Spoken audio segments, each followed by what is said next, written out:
ಜೀನಾಗೆ ಸಂಪಾದಕತ್ವದಲ್ಲಿ ಜಿಎನ್ಎಸ್ news ಸಾಗರಿಸುತ್ತದೆ ಆಚೆ ಈಚೆ. ಶನಿವಾರದ news ಅಪ್ಡೇಟ್ಗೆ ತಮಗೆ ಸ್ವಾಗತ. ಮುಖ್ಯಾಂಶಗಳು: ಅತಿವೃಷ್ಟಿಯಿಂದ 100ಕ್ಕೂ ಹೆಚ್ಚು ಮನೆಗಳು ನಷ್ಟವಾಗಿದೆ, ಅಪಾರ ಪ್ರಮಾಣದ ಹಾನಿಯಾಗಿದೆ. ಅಧಿಕಾರಿಗಳು ವರದಿ ನೀಡಿದ ನಂತರ ಸರ್ಕಾರಕ್ಕೆ ಪ್ರಸ್ತಾವನೆ ಸಲ್ಲಿಸಲಾಗುತ್ತದೆ ಎಂದ ಶಾಸಕ ಬೇಳೂರು. ಬೆಂಗಳೂರಿನಲ್ಲಿ ಕಳಪೆ ಮಾಂಸ ಮಾರಾಟಗಾರರ ವಿರುದ್ಧ ಪುನೀತ್ ಕೆರೆಹಳ್ಳಿ ಮೇಲಿನ ದೌರ್ಜನ್ಯ ಹಾಗೂ ರಾಮನಗರ ಹೆಸರು ಬದಲಾವಣೆ ಖಂಡಿಸಿ ಮನವಿ ಸಮರ್ಪಣೆ. ಪ್ರಾಥಮಿಕ ಶಾಲಾ ಶಿಕ್ಷಕರ ಸಂಘದಿಂದ ನಿವೃತ್ತ ಶಿಕ್ಷಕರಿಗೆ ಬೀಳ್ಕೊಡುಗೆ. ಬಿಆರ್ಸಿ ಸಿಆರ್ಪಿಗಳಿಗೆ ಸ್ವಾಗತ, ಬೀಳ್ಕೊಡುಗೆ. ಈಗ ಸುದ್ದಿಯ ವಿವರ. ಮಳೆಯಿಂದ ಹಾನಿಗೊಳಗಾದ ಪ್ರದೇಶಗಳ ವಿವರ ತಕ್ಷಣ ನೀಡಿ. ಅಧಿಕಾರಿಗಳು ವಿಶ್ರಮಿಸದೆ ಹಾನಿಗೊಳಗಾದ ಪ್ರದೇಶಗಳಿಗೆ ಭೇಟಿ ನೀಡಿ ಜನರ ಸಂಕಷ್ಟಕ್ಕೆ ನೆರವಾಗಿ. ನಿಮ್ಮ ಜೊತೆ ನಾನು ಬರುತ್ತೇನೆ ಎಂದು ಶಾಸಕ ಗೋಪಾಲಕೃಷ್ಣ ಬೇಳೂರು ತಿಳಿಸಿದರು. ಸಾಗರದ ಪ್ರವಾಸಿ ಮಂದಿರದಲ್ಲಿ ಶುಕ್ರವಾರ ಮಳೆ ಹಾನಿ ಹಿನ್ನೆಲೆಯಲ್ಲಿ ಕರೆಯಲಾಗಿದ್ದ ಅಧಿಕಾರಿಗಳ ಸಭೆಯ ಅಧ್ಯಕ್ಷತೆ ವಹಿಸಿ ಅವರು ಮಾತನಾಡುತ್ತಿದ್ದರು.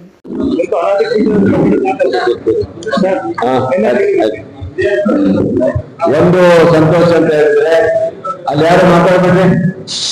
ಒಂದು ಸಂತೋಷ ಅಂತ ಹೇಳಿದ್ರೆ ಅನಧಿಕೃತವಾದಂತ ಮನೆಗಳಿಗೂ ಸಹ ಸರ್ಕಾರ 1 ಲಕ್ಷ ರೂಪಾಯಿಯನ್ನು ಘೋಷಣೆ ಮಾಡಿ, ಜೊತೆಗೆ ಮನೆ ಬಿದ್ದ ತಕ್ಷಣ ಸಣ್ಣ ಪರಿಹಾರವಾಗಿ ಪಾತ್ರೆಗಳು ಅಥವಾ ಬಟ್ಟೆಗಳು ಹೋಗಿದ್ರೆ ಬಟ್ಟೆ ಹೋದ್ರೆ 2,500, ಪಾತ್ರೆಗಳೆಲ್ಲ ಹೋದ್ರೆ 2,500 ಕೊಡ್ಲಿಕ್ಕೆ ಅದಕ್ಕೂ ಸಹ ಆದ್ಯತೆಯನ್ನು ಸರ್ಕಾರ ಕೊಟ್ಟಿದ್ದಾರೆ. ರಾಜ್ಯದ ಮುಖ್ಯಮಂತ್ರಿಗಳಿಗೆ ನಾನು ಮತ್ತೆ ಈ ಸಾರಿ ಅಭಿನಂದನೆ ಸಲ್ಲಿಸ್ತೇನೆ. ಯಾಕಂದ್ರೆ ಅದರಿಂದ ಬಹಳ ನೋವಾಗಿತ್ತು ನಮ್ಗೆ. ಆ ಮನೆ ಹೋದಾಗ ಕೊಡಕ್ಕಾಗಲ್ಲ ಅಂದಾಗ ಅವ್ರು ಅಳ್ತಾ ಇದ್ರು, ಸರ್ ಹೆಂಗ್ ಮಾಡೋದು ಸರ್, ನಮ್ ಪರಿಸ್ಥಿತಿ ಹೆಂಗಿದೆ, ನಾವ್ ಬದುಕೋದು ಹೆಂಗ ಅಂದ್ರಿಲ್ಲ. ಈಗ ನಮ್ಗೆ ನೆಮ್ಮದಿ ಬಂತು ಸ್ವಲ್ಪ. ಅಂತ ಒಂದು ಕಷ್ಟ ಕಾಲದಲ್ಲೂ ಸರ್ಕಾರ 1 ಲಕ್ಷ ಕೊಡ್ತೀನಿ ಅಂದ್ರಲ್ಲ, ಅದು ಮಾನ್ಯ ಮುಖ್ಯಮಂತ್ರಿಗಳಿಗೆ ನಾನು ಅಭಿನಂದನೆ ಸಲ್ಲಿಸ್ತೀನಿ. ಈ ಸಂದರ್ಭದಲ್ಲಿ ಖುಷಿಯಾಗಿದೆ. ಒಂದು ಎರಡನೇದು, ಇವತ್ತಿನ ನಮ್ಮ ಪ್ರಗತಿ ಪರಿಶೀಲನೆ ಇದರಲ್ಲಿ ಈಗಾಗಲೇ ಎಲ್ಲರಿಗೂ ಮಾಡೋದಷ್ಟೇ, ಎಲ್ಲಾ ಭಾಗದ ಅಧಿಕಾರಿಗಳು ನಾವು ಹೇಳಿದಿಷ್ಟೇ, ಎಲ್ಲೆಲ್ಲಿ ಹಾನಿಯಾಗಿದೆ, ಎಲ್ಲೆಲ್ಲಿ ತೊಂದರೆ ಆಗಿದೆ ಅಷ್ಟು ಸಹ ಮಾಹಿತಿಗಳ ಮೂಲಕ ನಮ್ಗೆ ಕೊಡಬೇಕು. ಅದನ್ನ ನಾವು ವರದಿ ಕಳಿಸ್ಬೇಕು. ಇಲ್ಲಿಂದ DC ಹೋಗ್ಬೇಕು, DC ಯಿಂದ ಮಂತ್ರಿಗಳು ಹೋಗ್ಬೇಕು, ಮಂತ್ರಿ ಎಲ್ಲ ಪ್ರತಿಯೊಂದು ಇಲಾಖೆಯ ಮಂತ್ರಿಗಳಿಗೆ ತಲುಪುವಂತದ್ದು ಆಗ್ಬೇಕಾಗಿದೆ. ಆದಷ್ಟು ಬೇಗ ರಾಜ್ಯ ಸರ್ಕಾರ ನಮ್ಗೆ ಪರಿಹಾರವನ್ನು ಕೊಡುವಂತ ಕೆಲಸದಲ್ಲಿ ನಾವು ಮಾಡಬೇಕಂತ ಕೆಲಸ ನಾವು ಮಾಡಿದ್ದೀವಿ. ಬಹುಶಃ ಎಲ್ಲಾ ಅಧಿಕಾರಿಗಳು ಸಹ ಸಮರ್ಥವಾಗಿ ತಮ್ಮ ವ್ಯಾಪ್ತಿಯ ಎಲ್ಲಾ ಇದನ್ನ ಈಗಾಗಲೇ ಮಂಡಿಸ್ತಾ ಇದ್ದಾರೆ. ಪಂಚಾಯತಿಯ PDAಗಳಿಗೆ ಮತ್ತು ಎಲ್ಲ VAಗಳಿಗೆ ಹೇಳಿದ್ದೀವಿ. ನಾನು ಹೋದಾಗ ಇವತ್ತು 2-3 ಪಂಚಾಯತಿಗೆ ಹೋಗಿದ್ದೆ. ಎಲ್ಲಾ ಪಂಚಾಯತಿಯಲ್ಲಿ ಬುಕ್ಲೆಟ್ ಎಲ್ಲ ಮಾಡಿ ನನಗೂ ಸಹ ಒಂದು ವರದಿ ಅಲ್ಲೆಲ್ಲ ಕೊಟ್ಟಿದ್ದಾರೆ. ಅದೇ ತರ ವರದಿಯನ್ನ ತಾವು ಎಲ್ರಿಗೂ ಅಧಿಕಾರಿಗಳಿಗೆ ಕೊಡ್ಬೇಕಂತ ಹೇಳಿ ಈಗಾಗಲೇ ನಾನು ಹೇಳಿದ್ದೀನಿ. ಆಯ್ತಾ? ಎಲ್ಲಿ ನಾನು ಸಹ ಭೇಟಿ ಕೊಟ್ಟಿದ್ದೀನಿ. ಪ್ರತಿ ಹೋಬಳಿಯ ಎಲ್ಲ ಕಡೆ ನಾನು ಭೇಟಿ ಕೊಡ್ತಾ ಇದ್ದೀನಿ. ನಾನು ಬೆಳಿಗ್ಗೆ ಹೋದ್ರೆ ರಾತ್ರಿವರೆಗೂ ನಾನು ಬಿಡೋದಿಲ್ಲ. ಹೋಗಿ ವೈಯಕ್ತಿಕವಾಗಿ ಸಹ ನಾನು ಮನೆ ಬಿದ್ದವರಿಗೆ 10,000 5,000 ರೂಪಾಯಿ ಹಿಂಗ್ ಕೊಡ್ತಾ ಬಂದಿದ್ದೀನಿ. ಯಾರಿಗೂ ತೊಂದರೆ ಆಗೋ ರೀತಿಯಲ್ಲಿ, ತಾಲೂಕಿನ ಜನರಿಗೆ ಯಾರಿಗೂ ತೊಂದರೆ ಆಗೋ ರೀತಿಯಲ್ಲಿ ನಾವು ನೋಡ್ಕೊಂಡು ಬಂದಿದ್ದೀವಿ ಇಲ್ಲಿವರೆಗೆ. ಹಾಗಾಗಿ ಇವತ್ತು ನಿನ್ನೆ ಮತ್ತೆ ಜಾಸ್ತಿ ಆಗಿದೆ ಮಳೆ. ನಮ್ಗೆ ಭಯ ಆಗ್ತದೆ, ಮತ್ತೆ ಏನ್ ಹೆಚ್ಚು ಕಮ್ಮಿ ಆಗುತ್ತೋ ಏನಾಗುತ್ತೋ ಅಂತ ಭಯ ಆಗುತ್ತೆ. ಯಾಕಂದ್ರೆ ಅವರ ಪರಿಸ್ಥಿತಿ ಹೆಂಗಿದೆ ಅಲ್ಲಿಯ. ಯಾಕಂದ್ರೆ ತಕ್ಷಣ ಅಂದ್ರೆ ದಬಾರ್ ಅಂತ ಬಿದ್ದೋಗ್ಬಿಟ್ಟಿರುತ್ತೆ ಮನೆಗಳು. ಪಾಪ ಅವ್ರಿಗೆ ಗೊತ್ತಾಗಲ್ಲ, ಮಲಗಿರ್ತಾರೆ. ಪ್ರಾಣಹಾನಿ ಎಲ್ಲೂ ಆಗಿಲ್ಲ. ಒಂದು ಜಾನುವಾರು ಸತ್ತೋಗಿದ್ ಬಿಟ್ರೆ, 2 ಜಾನುವಾರು ತೀರ್ಕೊಂಡಿದ್ ಬಿಟ್ರೆ ಎಲ್ಲೂ ನಮಗೆ ಪ್ರಾಣಹಾನಿ ಬಗ್ಗೆ ಇದಾಗಿಲ್ಲ. ಅದು ನಮ್ಗೆ ಒಂದು ಸಂತೋಷ ಆಗಿದೆ. ಆತರ ಆಗ್ಬಾರ್ದು, ದೇವ್ರ ದಯೆಯಿಂದ ಆತರ ಎಲ್ಲೂ ಆಗ್ಬಾರ್ದು ಅನ್ನೋದು ನಾವು ಕೇಳ್ಕೊಳ್ತೀವಿ. ಟೋಟಲ್ ಆಗಿ 100 ಮನೆಗಳು ಹಾನಿಯಾಗಿದೆ. ಅದರಲ್ಲೇ 49 ನಮ್ಮ ನಗರಸಭೆಯಲ್ಲಿ ಆಗಿದ್ರೆ, ಸಿಟಿಯಲ್ಲಿ ಆದ್ರೆ ಅದ್ರ 51 ಚಿಲ್ಲರೆ ರೂರಲ್ ಆಗಿದೆ.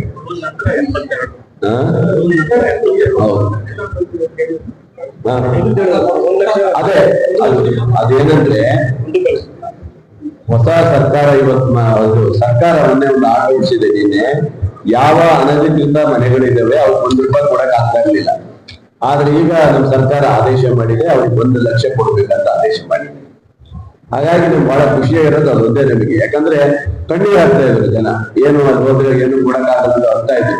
ನಾನ್ ಹೇಳಿದಮ್ಮ ಈ ತರ ಮಾಡಕ್ ಬರೋದಲ್ಲಮ್ಮ, ಸರ್ಕಾರದ ದುಡ್ಡು ಕೊಡಕ್ಕಾಗಲ್ಲ, ಬರಲ್ಲ ಅಂತ ಹೇಳಿದ್ದೆ.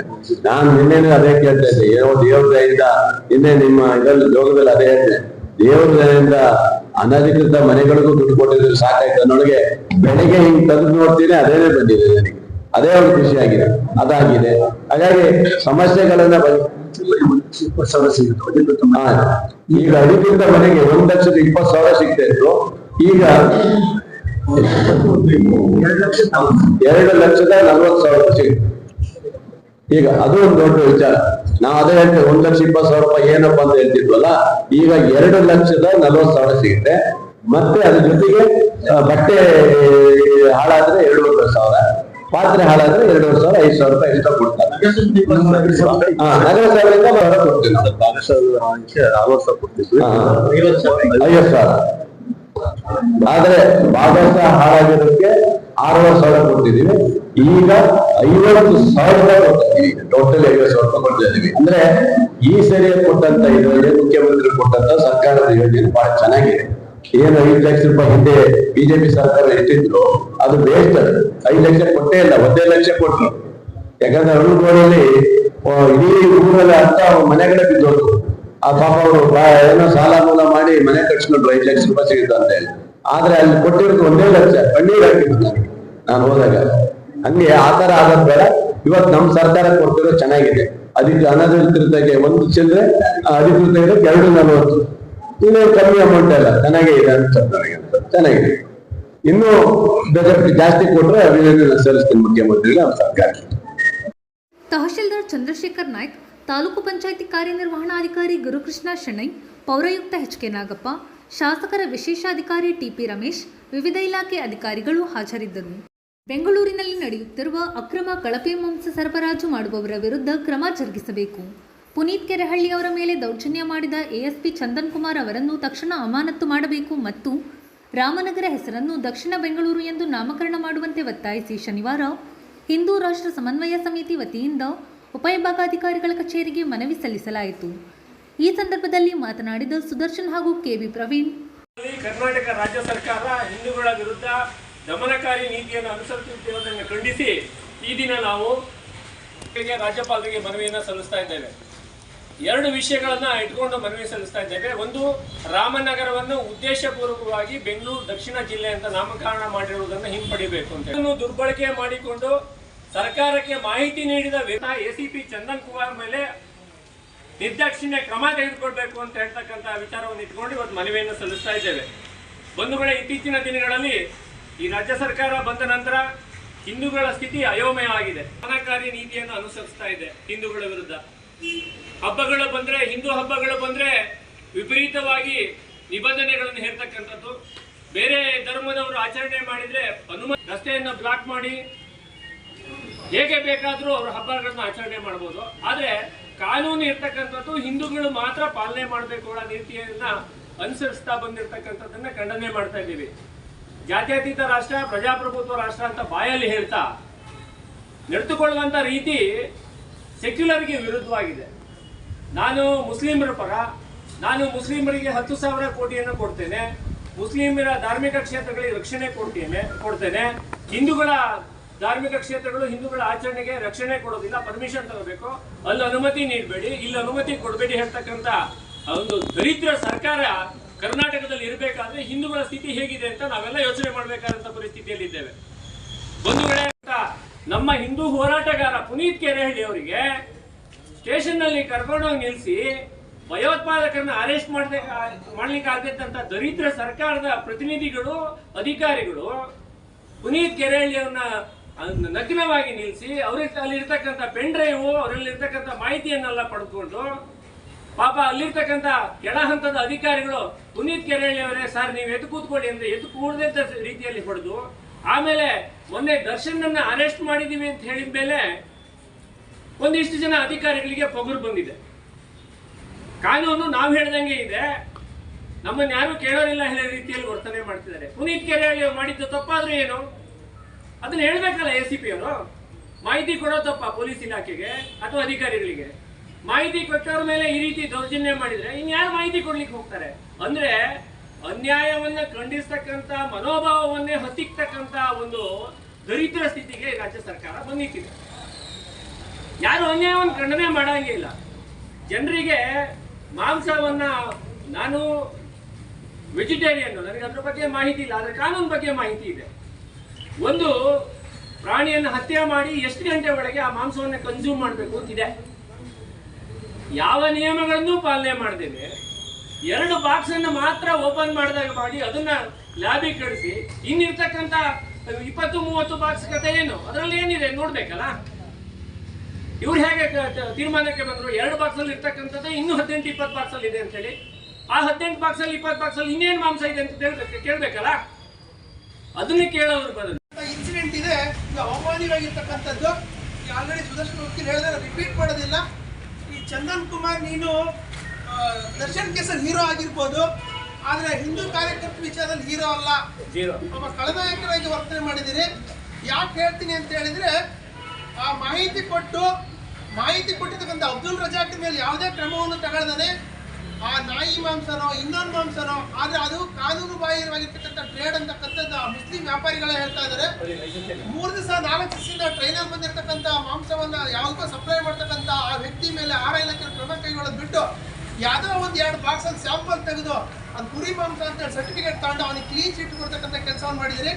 ಈ ಮೂಲಕ ACP ಚಂದನ್ ಕುಮಾರ್ ಮತ್ತೆ ಅವ್ರು ಹಿಂದಿರ್ತಕ್ಕಂಥ ಸರ್ಕಾರ ಪುನೀತ್ ಕೆರೆಹಳ್ಳಿ ಅಂತ ಹಿಂದೂ ಕಾರ್ಯಕರ್ತರ ಮೇಲೆ ದೌರ್ಜನ್ಯ ಎಸಗಿದೆ ಮತ್ತು ಆ ಒಬ್ಬ ಕಾನೂನು ಬಾಹಿರ ಚಟುವಟಿಕೆ ನಡೆಸ್ತಕ್ಕಂಥ ಒಬ್ಬ ಮನುಷ್ಯನೇ ಅಲ್ಲದೆ ಇರ್ತಕ್ಕಂಥ ವ್ಯಕ್ತಿ ಅವನು ಅಬ್ದುಲ್ ರಜಾಕ್ ಅಂದ್ರೆ. ಆ ಮೀಡಿಯಾದಲ್ಲಿ ಕುತ್ಕೊಂಡು ನೋಡ್ಬೇಕು ಏನೇನು ಮಾತಾಡ್ತಾನೆ, ಮೀಡಿಯಾದಲ್ಲಿ ಕುತ್ಕೊಂಡೆ ಅಲ್ಲೇ ರೌಡಿಸಮ್. ಅಂತ ವ್ಯಕ್ತಿಗೆ ರಕ್ಷಣೆ ಕೊಡ್ತಕ್ಕಂಥ ಮಾನಸಿಕ ಮತ್ತು ನೈತಿಕ ಸ್ಥೈರ್ಯವನ್ನು ಕೊಟ್ಟಿದ್ದೀರಿ. ಇದು ಅಕ್ಷಮ್ಯ ಅಂತ ಹೇಳ್ತಾ, ನಿಮ್ಮ ದರ್ಶನ್ ಕೇಸಲ್ಲಿ ನೀವು ಮಾಡಿರ್ಬೋದು ಇನ್ವೆಸ್ಟಿಗೇಷನ್, ನಿಮ್ಮ is bound and duty 302 murder ಕೇಸಲ್ಲಿ ಮಾಡಲೇಬೇಕು ಮಾಡಿದಿರಿ. ನೀವಿಲ್ಲ ಅಂದ್ರೆ ನಿಮ್ಮ ಪ್ಲೇಸ್ ಅವನು ಇನ್ಸ್ಪೆಕ್ಟರ್ ಇದ್ರೆ ಕೆಲಸ ಮಾಡ್ತಿದ್ದ, ಅದೇನು ದೊಡ್ಡ ಇದಲ್ಲ. ಅದಕ್ಕೋಸ್ಕರ ಈ ಕನ್ನಡದಲ್ಲಿ ನೋಡಿ ಹೀರೋ ಆಗಕ್ಕೆ ಹೋಗಿ ಇವತ್ತು ನೀವೊಬ್ಬ ಎಂಥ ಆಫೀಸರ್ ಅಂತಕ್ಕಂಥದ್ದನ್ನ ನೀವು ತೋರಿಸ್ಕೊಂಡಿದ್ದೀರಿ. ಆ ವ್ಯಕ್ತಿ ಮೇಲೆ ಅಬ್ದುಲ್ ರಜಾಕ್ ಕ್ರಮ ಆಗಬೇಕು. ಮತ್ತು ಈ ಸಂಬಂಧಪಟ್ಟಂತೆ ಪುನೀತ್ ಕೆರೆಹಳ್ಳಿ ಅಂತ ಕಾರ್ಯಕರ್ತಿನ ಯಾವತ್ತೂ ಕೂಡ ದೌರ್ಜನ್ಯ ಆಗಬಾರ್ದು ಅಂತ ಹೇಳ್ತಾ ಈ ಒಂದು ಮನವಿಯನ್ನು 2 ಮನವಿಯನ್ನು ಮಾನ್ಯ ರಾಜ್ಯಪಾಲರು ಬೆಂಗಳೂರಿಗೆ ಕಳಿಸ್ತಾ ಇದ್ದೀವಿ. ಬೆಂಗಳೂರಿನಲ್ಲಿ ಅಕ್ರಮವಾಗಿ ಕಳಪೆ ಗುಣಮಟ್ಟದ ಮಾಂಸವನ್ನು ಈ ಸಂದರ್ಭದಲ್ಲಿ ಗಿರೀಶ್, ಶ್ರೀಧರ್, ವೀಣಾ, ವಿದ್ಯಾರಣ್ಯ, ಸೂರ್ಯಕುಮಾರ್, ನೀಲಾ, ಗಣಪತಿ, ನಾಗರಾಜ್ ಇನ್ನಿತರರು ಹಾಜರಿದ್ದರು. ನಾಡು ಕಟ್ಟುವಲ್ಲಿ ಶಿಕ್ಷಕರ ಪಾತ್ರ ಅತ್ಯಂತ ಮುಖ್ಯವಾದದ್ದು. ಶಿಕ್ಷಕ ವೃತ್ತಿಯಿಂದ ನಿವೃತ್ತರಾದರೂ ಸಮಾಜ ಸೇವೆಯನ್ನು ಅದೇ ಗೌರವ ಭಾವನೆಯಿಂದ ನೋಡುತ್ತೇವೆ ಎಂದು ಕ್ಷೇತ್ರ ಶಿಕ್ಷಣಾಧಿಕಾರಿ ಪರಶುರಾಮಪ್ಪ ತಿಳಿಸಿದರು. ಸಾಗರದ ಗುರುಭವನದಲ್ಲಿ ಶುಕ್ರವಾರ ಕರ್ನಾಟಕ ರಾಜ್ಯ ಪ್ರಾಥಮಿಕ ಶಾಲಾ ಶಿಕ್ಷಕರ ಸಂಘದ ವತಿಯಿಂದ ನಿವೃತ್ತ ಶಿಕ್ಷಕರಿಗೆ ಸನ್ಮಾನ, ಸಮೂಹ ಸಂಪನ್ಮೂಲ, ಕ್ಷೇತ್ರ ಸಂಪನ್ಮೂಲ ಶಿಕ್ಷಕರಿಗೆ ಸ್ವಾಗತ ಮತ್ತು ಬೀಳ್ಕೊಡುಗೆ ಕಾರ್ಯಕ್ರಮವನ್ನು ಉದ್ದೇಶಿಸಿ ಅವರು ಮಾತನಾಡುತ್ತಿದ್ದರು.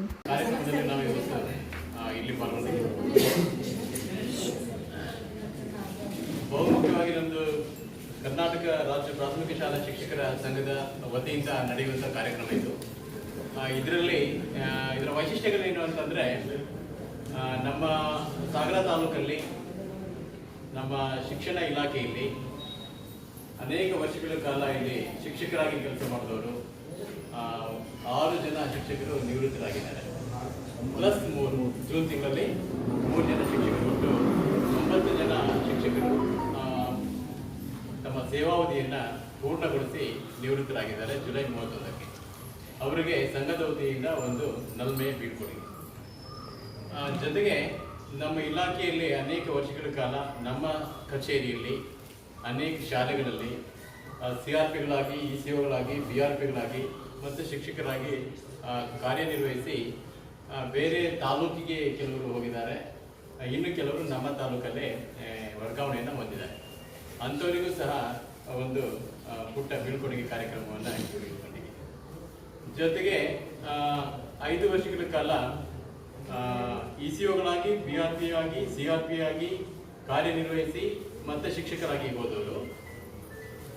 ಮತ್ತೆ ಈಗ ಹೊಸದಾಗಿ ನಮಗೆ ಶಿಕ್ಷಣ ಸಂಯೋಜಕರಾಗಿ ಕೆಲವರು ಬಂದಿದ್ದಾರೆ, CRPಗಳಾಗಿ ಬಂದಿದ್ದಾರೆ, BRPಗಳಾಗಿ ಬಂದಿದ್ದಾರೆ. ಅವರಿಗೆ ಒಂದು ಸ್ವಾಗತ ಕಾರ್ಯಕ್ರಮ ನಾವು ಇಟ್ಕೊಂಡಿದ್ವಿ.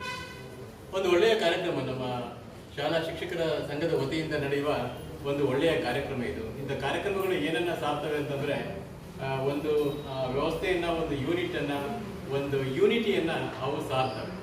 ಅದರ ಒಟ್ಟಾರೆ ಉದ್ದೇಶ ಏನಂತಂದ್ರೆ, ಒಂದು ಒಳ್ಳೆಯ ಇಲಾಖೆಯ ಒಳಗಡೆ ಒಂದು ರೀತಿಯ ಕೋಆರ್ಡಿನೇಷನ್, ಒಂದರ ಸಹಬಾಳ್ವೆ ಇದು ಸಾಬೀತಾಗುತ್ತೆ. ನಾವು ಈ ರೀತಿ ಒಂದು ತಂಡವಾಗಿ ಕೆಲಸ ಮಾಡುವಂಥ ಸಂದರ್ಭಗಳಲ್ಲಿ ನಮ್ಮ ಇಲಾಖೆಯ ಆಶಯಗಳನ್ನು ನಮಗೆ ಈಡೇರಿಸಲಿಕ್ಕೆ, ಒಳ್ಳೆಯ ಸಂಬಂಧಗಳು ನಿಂತ್ಕೊಳ್ಳಿಕ್ಕೆ ತುಂಬಾ ನೆರವಾಗುವಂಥ ಕಾರ್ಯಕ್ರಮಗಳು 9 ಜನ ಶಿಕ್ಷಕರು ಏನು ತಮ್ಮ ಸೇವಾವಧಿಯಲ್ಲಿ 33 ವರ್ಷಗಳ ಕಾಲ ಸೇವೆಯನ್ನು ಸಲ್ಲಿಸಿ ನೀವೇನು ನಿವೃತ್ತರಾಗಿ ಹೋಗ್ತಾ ಇದ್ದೀರಿ. ನಿಮಗೆ ಇಲಾಖೆಯ ಪರವಾಗಿ ಧನ್ಯವಾದಗಳನ್ನು ಹೇಳ್ತಾ ನಿಮ್ಮ ನಿವೃತ್ತಿಯ ಜೀವನ ಅತ್ಯಂತ ಸುಖ ಸಂತೋಷ ನೆಮ್ಮದಿಯಿಂದ ಕೂಡಿರಲಿ, ತುಂಬ ಆರೋಗ್ಯವಾಗಿ ಇರಿ ಅನ್ನೋದು ನಮ್ಮ ಪ್ರಾರ್ಥನೆ ದೇವರ. ನಮ್ಮ ಸ್ನೇಹಿತರು ECO ಮಿತ್ರರು, BRP ಮಿತ್ರರು, CRP ಮಿತ್ರಗಳು ನಮ್ಮ ಕಚೇರಿಯಲ್ಲಿ ಮತ್ತು ವಿವಿಧ ಹುದ್ದೆಗಳಲ್ಲಿ ಅನೇಕ ವರ್ಷಗಳ ಕಾಲ ನೀವು ನಮ್ಮ ಜೊತೆಗೆ ಇದ್ರಿ. ಈ ವ್ಯವಸ್ಥೆಯನ್ನು ನಮ್ಮ ಶಿಕ್ಷಣ ಇಲಾಖೆಯಲ್ಲಿ ಏನು ಆಡಳಿತ ಉಂಟೋ ಅದು ತುಂಬಾ ಚೆನ್ನಾಗಿ ಹೋಗಲಿಕ್ಕೆ ಮುಂದೆ ಹೋಗಲಿಕ್ಕೆ ನಿಮ್ಮಗಳ ಸಹಕಾರ ತುಂಬಾ ಇತ್ತು. ತುಂಬ ಕಾರ್ಯವನ್ನು ನೀವು ಎಲ್ಲರೂ ಚೆನ್ನಾಗಿ ಮಾಡಿದ್ದೀರಿ. ನೀವೀಗ ವರ್ಗಾವಣೆಯನ್ನು ತಗೊಂಡು ಶಾಲೆಗಳಿಗೆ ಹೋಗಿದ್ದೀರಿ. ಶಾಲೆಯಲ್ಲಿ ನಿಮ್ಮ ಸೇವೆ ತುಂಬ ಚೆನ್ನಾಗಿ ಆಗಲಿ. ನೀವು ಈ ಕಚೇರಿಯಲ್ಲಿ ಸಲ್ಲಿಸಿದ ಸೇವೆಗೆ ಇಲಾಖೆಯ ಪರವಾಗಿ ನಾನು ಅತ್ಯಂತ ಕೃತಜ್ಞತೆಗಳನ್ನು ಮತ್ತು ಧನ್ಯವಾದಗಳನ್ನು ಅರ್ಪಿಸಲಿಕ್ಕೆ ಬಯಸ್ತೀನಿ. ವಿಶೇಷವಾಗಿ ಯಾರ್ಯಾರು ಅಂತಂದರೆ ನಮ್ಮ ಉಮೇಶ್ ಅವರು ಶಿಕ್ಷಣ ಸಂಯೋಜಕರಾಗಿದ್ದರು, ನಮ್ಮ ಚಂದ್ರಪ್ಪನವರು ಶಿಕ್ಷಣ ಸಂಯೋಜಕರಾಗಿದ್ದರು, ಜೊತೆಗೆ ನಮ್ಮ ಶೇಖರಪ್ಪನವರು ಶಿಕ್ಷಣ ಸಂಯೋಜಕರಾಗಿದ್ದರು, ಯುವರಾಜು ಶಿಕ್ಷಣ ಸಂಯೋಜಕರಾಗಿದ್ದರು, ಅವರು ಬಂದಿಲ್ಲ. ಮತ್ತು ನಮ್ಮ CRP ನಾಗರಾಜು, ಜಾವಿದ್ದು, ನಮ್ಮ ರಮೇಶು, ಜೊತೆಗೆ ನಮ್ಮ ಅನಂತಪುರದ CRP ಶ್ರೀಮತಿ ಶಾಂತಕುಮಾರಿ, ಇವರು ಸಹ ಇಲ್ಲಿ ನಮ್ಮ CRPಗಳಾಗಿ ಉತ್ತಮ ಕೆಲಸಗಳನ್ನು ಅವರು ಮಾಡಿದರು. ನಮ್ಮ BRP ಸಂತೋಷ್ ಅವರು ಹೈಸ್ಕೂಲಲ್ಲಿ 5 ವರ್ಷಗಳ ಕಾಲ ನಮ್ಮದೇ ಕಚೇರಿಯಲ್ಲಿ BRC ಕೇಂದ್ರದಲ್ಲಿ ಅವರು ಸಹ ಸಮೂಹ ಸಂಪನ್ಮೂಲ ವ್ಯಕ್ತಿಯಾಗಿ ಕೆಲಸ ಮಾಡಿದರು. ಅವರು ಸಹ ಹೊರಗಡೆ ಹೋಗ್ತಾ ಇದ್ದೀರಿ. ನಿಮ್ಮ ಸೇವೆಗೆ ನಾವು ಅತ್ಯಂತ ಒಳ್ಳೆ ಮನಸ್ಸಿನಿಂದ ಅದನ್ನು ಶ್ಲಾಘಿಸುತ್ತಾ, ನಮ್ಮ ಶಂಕರ್ ಶಾಸ್ತ್ರಿಯವರು ನಮ್ಮ ತಂಡವನ್ನು ಸೇರ್ಕೊಂಡಿದ್ದಾರೆ. ಜೊತೆಗೆ ನಮ್ಮ ECO ಪಾಲಕ್ಷಪ್ಪನವರು ಸೇರ್ಕೊಂಡಿದ್ದಾರೆ. ಜೊತೆಗೆ ನಮ್ಮ ದಿನೇಶ್ ಬಳಮಕ್ಕಿ ಶಾಲೆಯಲ್ಲಿ ಮುಖ್ಯೋಪಾಧ್ಯಾಯರಾಗಿದ್ದರು, ಅವರು ಸಹ ECO ಆಗಿ ಅವರು ಬಂದಿದ್ದಾರೆ. CRPಗಳಾಗಿ ನಮ್ಮ ವೀರೇಂದ್ರ ಕುಮಾರು, ಸತೀಶ್, ಜೊತೆಗೆ ಜಯಪ್ಪ, ಮತ್ತೆ ಸಂಬಂಧಪಟ್ಟ ಹಾಗೆ ನಾವು ಎಷ್ಟು ಒಳ್ಳೆಯ ಕೆಲಸಗಳನ್ನು ನಾವು ಮಾಡ್ತೀವೋ ಅದು ನೇರವಾಗಿ ತಲುಪುವಂಥದ್ದು ಶಾಲೆಯಲ್ಲಿ ಓದ್ತಾ ಇರುವಂಥ ಮಕ್ಕಳನ್ನ. ಆ ದಿಸೆಯಲ್ಲಿ ನಾವೆಲ್ಲರೂ ತುಂಬನೇ ಒಂದಿಷ್ಟು ಸಂವೇದನಶೀಲತೆಯಿಂದ ನಾವು ಕೆಲಸ ಮಾಡೋಣ. ಇಲಾಖೆಯ ಆಶಯಗಳನ್ನು, ಕಾರ್ಯಕ್ರಮಗಳನ್ನು ಎಲ್ಲರೂ ಸೇರಿ ಚೆನ್ನಾಗಿ ಅವುಗಳನ್ನು ಅನುಷ್ಠಾನ ಮಾಡೋಣ. ಒಟ್ಟಾರೆ ಗುಣಮಟ್ಟದ ಶಿಕ್ಷಣದ ಆಶಯ ಏನುಂಟು ನಮ್ಮದು ಇಲಾಖೆದು, ನಮ್ಮೆಲ್ಲರ ಮುಖೇನ ಒಂದು ಒಳ್ಳೆಯ ಮಾರ್ಗದರ್ಶನವನ್ನು ನಮ್ಮ ಶಿಕ್ಷಕರಿಗೆ, ಮಕ್ಕಳಿಗೆ, ಸಮುದಾಯ ವ್ಯವಸ್ಥೆಗೆ ನಾವು ಮಾಡುವುದರ ಮುಖಾಂತರ ಇಲಾಖೆಯ ಎಲ್ಲ ಆಶಯಗಳನ್ನ ಪೂರ್ಣಗೊಳಿಸುವ ಒಂದು ಕೆಲಸವನ್ನು ಮಾಡೋಣ ಅಂತ ಹೇಳ್ತಾ ಈ ಒಂದು ಸುಂದರ ಕಾರ್ಯಕ್ರಮದ ಅಧ್ಯಕ್ಷತೆ ವಹಿಸಿ ಸಂಘದ ತಾಲೂಕು ಅಧ್ಯಕ್ಷ ಮಾಲತೇಶಪ್ಪ ಮಾತನಾಡಿದರು. ಕ್ಷೇತ್ರ ಸಮನ್ವಯಾಧಿಕಾರಿ ಡಾಕ್ಟರ್ ಅನ್ನಪೂರ್ಣ, ಶಿಕ್ಷಕರ ಸಂಘದ ಪ್ರಮುಖರಾದ K Jagannath, Prabhu E, Manohar TV, Sharada AS, Chandrappa, Basavarajappa, Victoria Fernandes ಇನ್ನಿತರರು ಹಾಜರಿದ್ದರು. ಸತೀಶ್ ನಾಯ್ಕ್ ಪ್ರಾರ್ಥಿಸಿದರು. ದಿನೇಶ್ NK ಸ್ವಾಗತಿಸಿದರು. ತಿಮ್ಮಪ್ಪ NH ಕಾರ್ಯಕ್ರಮವನ್ನು ನಿರೂಪಿಸಿದರು. ಇದು ಶನಿವಾರದ ಸಮಗ್ರ ಸುದ್ದಿ. ನಿರಂತರ ಸುದ್ದಿಗಾಗಿ ನೋಡ್ತಾ ಇರಿ GNS ನ್ಯೂಸ್. ನಮಸ್ಕಾರ.